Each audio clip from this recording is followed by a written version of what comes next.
Good evening, folks, and welcome to another edition of Every Movie Has a Lesson.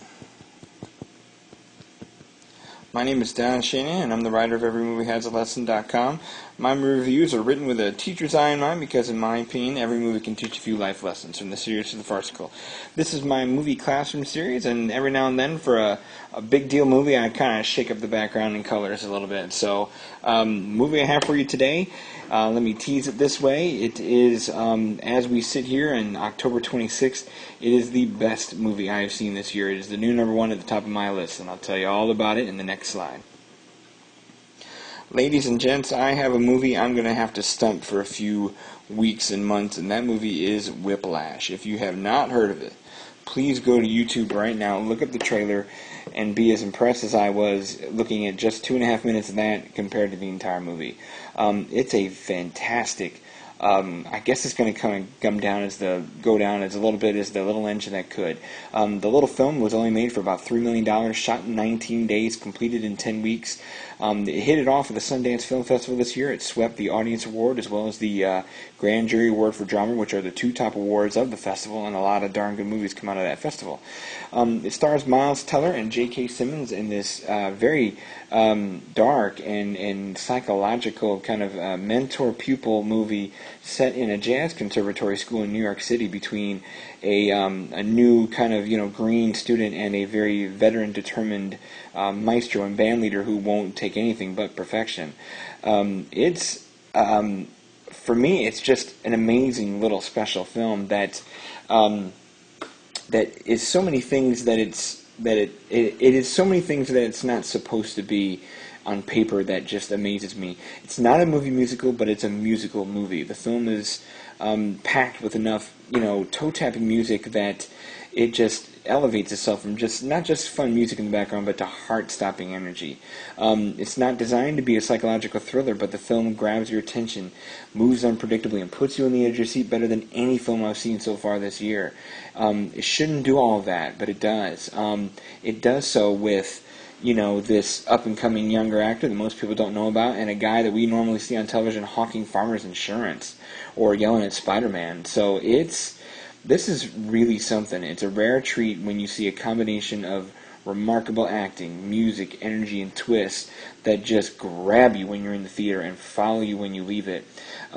This is a fantastic little movie. It's like I said, I got a stump for it. I'm going to recommend it till the cows come home. It's a excellent experience. Like I said, I don't know. I can't give it a genre. I mean, I guess it's a drama, but it's a psychological drama, but it's not something as twisted as something like Black Swan, which is what it's too often being compared to right now. But it's a young guy who's a jazz drummer trying to get into a bigger, higher echelon band. He's going to school for it. The professor kind of sees him, it kind of catches his ear, kind of leapfrogs him up to the main core band, and that's when the challenges start, and that's when the kind of the wrath comes out of this professor, who is really pushes his students to be the absolute best at what they do. Everything is earned, but everyone is replaceable, and it's this consuming obsession with being the best from both teacher and pupil that leads to some blood, sweat, and tears, and it's some amazing, just in-depth work that it's rare. I really say this is a treat. It's something you got to find. Like I said, I'll describe it more. Please read my review at EveryMovieHasALesson.com. I mean it. So far in the clubhouse here in October, it's the best film I've seen this year. It is 5 out of 5. It's better than Gone Girl. It's better than Birdman. It's better than the Grand Budapest Hotel. It's a lot shorter, which means it's a little better than Boyhood. I know there's some big hitter movies coming out in November. I'm a Christopher Nolan mark, so I got high hopes for Interstellar. But right now, if I'm making a list, this is number one, folks. I really encourage you to go see it. It's an outstanding film. I think it has enough crowd-pleasing wow factor that I think anybody can kind of step into this movie and enjoy it, or at least find something really exhilarating and interesting about it. Like I said, if you can, seek it out. My specialty is a lesson, so let's get over to the lessons.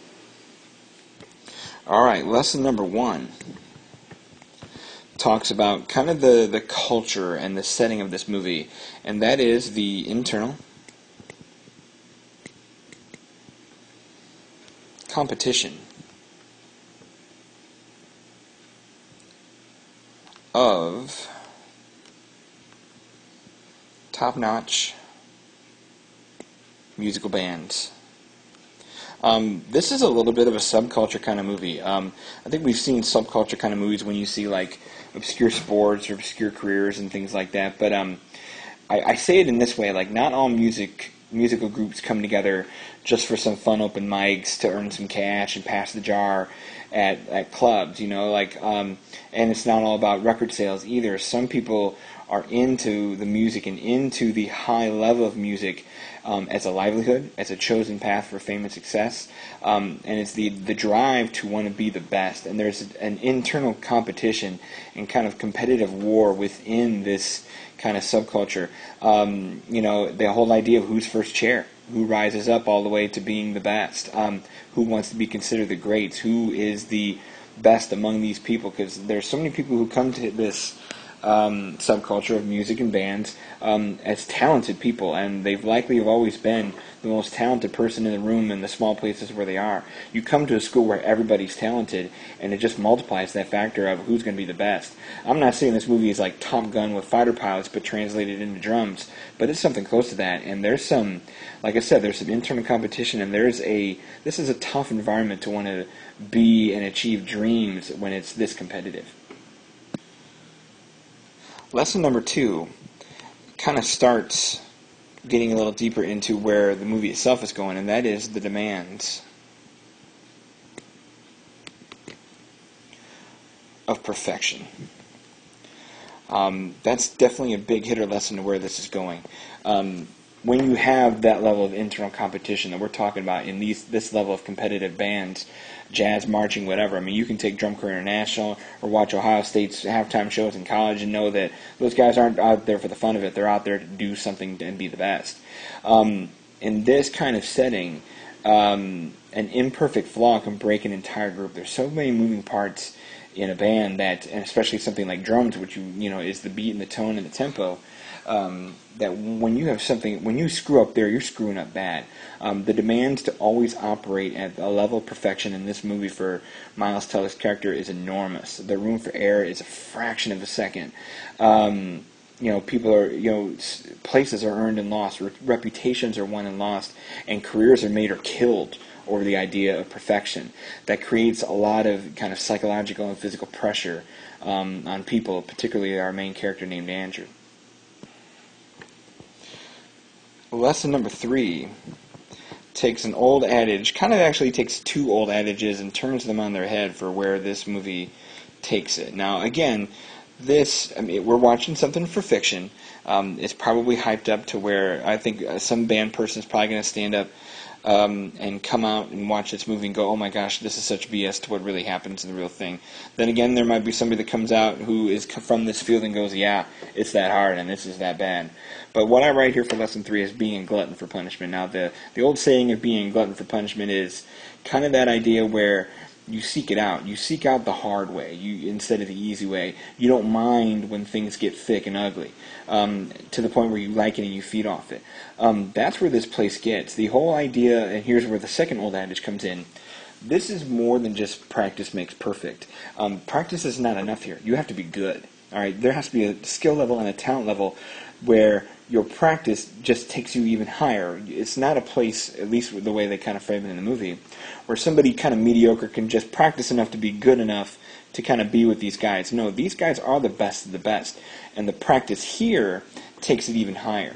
And in this competitive setting, you have students that will claw at any opening to get ahead and handle every volley of obscenity and vitriol from our J.K. Simmons character to earn their place and their spot and their respect in this this competitive arena. And it's a punishing environment. And again, here we get to the physical and psychological limits for guys, because the crazy thing about where this goes, for as hard as this is, our main character actually likes it, and that's where we get to the gluttony part, where he knows that this kind of push, these kinds of limit-breaking things, how painful they are, only make them better. All right, lesson number 4 is another good one that kind of speaks to the depth of where this is going. And it's kind of a dual mirror, and that is how confidence is built up, and it's matched by how confidence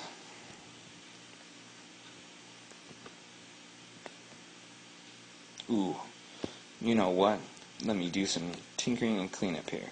Confidence built up, and how confidence, stay with me folks,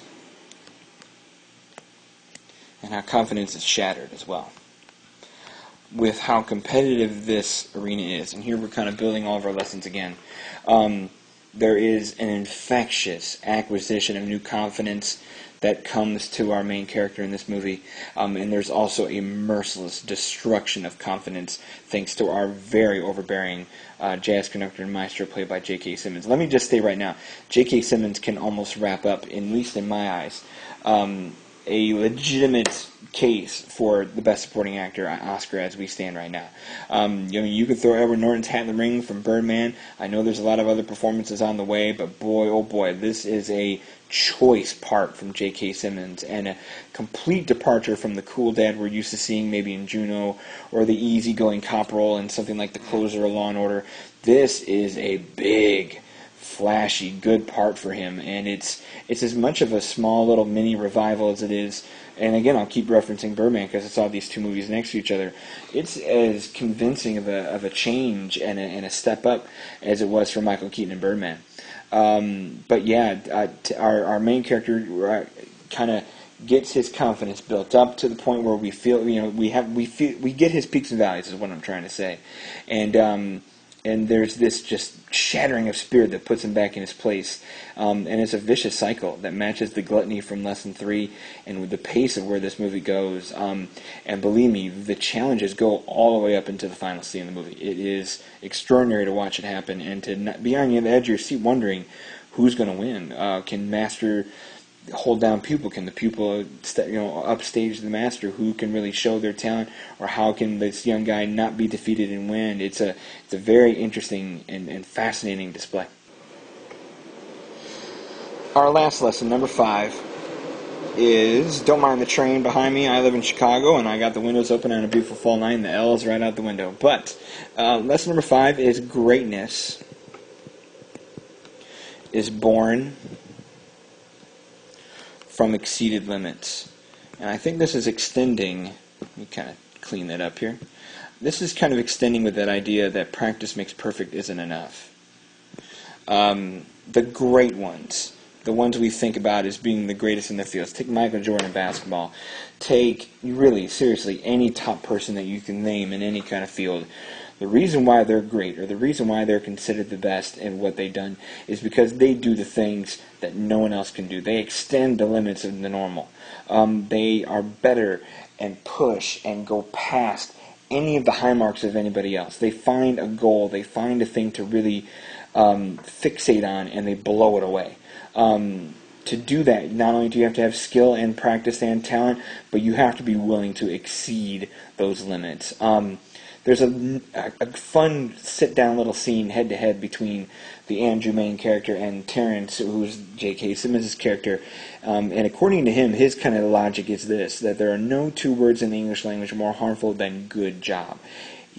Remember, he's that guy where everything is earned, nothing is given. The idea of good job is kind of a backhanded, just throwaway compliment. In his eyes, no one is good enough as being good. To be great, good job isn't even close. Compliments and steady practice aren't enough to create greatness. Greatness has to come from internal drive more than external forces, and that's where we see this push, or we also see this fire within these characters in this movie, because that's what they want. They want greatness. Like I said, they're not here to get gigs. They're not here to kind of have a fun little time in the band. These guys want to be the best, and the pressures and the limits that are being burst and busted for this are fascinating to watch. Like I said, this, I hope I'm bubbling through, the internet and the YouTube here, but this is fantastic. It is the best movie I've seen this year so far. Like I said, there's plenty of movies coming in November and December that can maybe pass it, but where I stand right now, this is number 1. Seek out and find Whiplash, folks. It is very, very good. All right, folks, that does it for this one here.